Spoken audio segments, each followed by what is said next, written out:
Les dangers de la voyance. Alors bien sûr, on va voir bien souvent une voyante ou un voyant parce qu'on a des problèmes souvent dans les secteurs habituels de la santé, du travail ou de l'amour.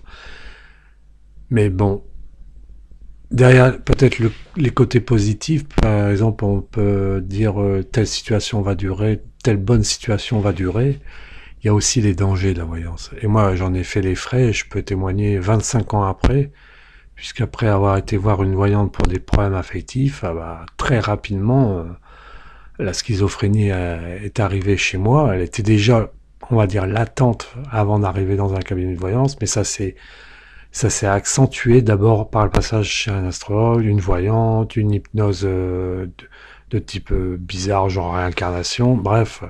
Mais là, je veux me polariser sur la voyance. Et les dangers de la voyance, bah, c'est que ça peut faire délirer, quoi. Ça peut faire délirer. Je suis pas un cas unique, quoi. On sait aussi qu'il y a des personnes qui se suicident après à être passées chez des voyantes.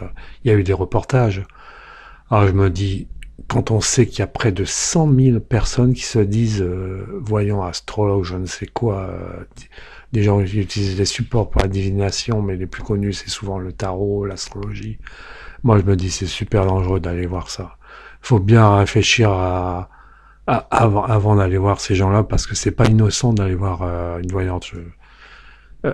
On y va pourquoi? Parce qu'on doute, parce qu'on n'est pas sûr de notre truc, parce on voudrait être sûr que telle situation va durer éternellement. Enfin, en tout cas sur Terre. Non, les dangers sont beaucoup trop importants pour ma part. Et je pense que je fais appel à toutes les personnes peut-être fragiles qui écoutent quelquefois mes vidéos.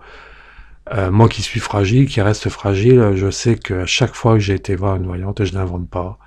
J'ai eu derrière des troubles du comportement et de la pensée très très importants avec tentative de suicide. Alors que j'ai été voir certaines pointures que je ne nommerai pas. Et bon, à mon avis, il y a plus de côtés négatifs. Et en tout cas, si vraiment on peut pas se passer, c'est de bien réfléchir quand même à nouveau réfléchir, à dire qu'est-ce que je vais aller faire, qu'est-ce que j'ai envie d'entendre. En fait, quelque part, c'est ça. Qu'est-ce que j'ai envie d'entendre sur mon futur. Donc, c'est bien à réfléchir avant d'aller voir ces personnes-là.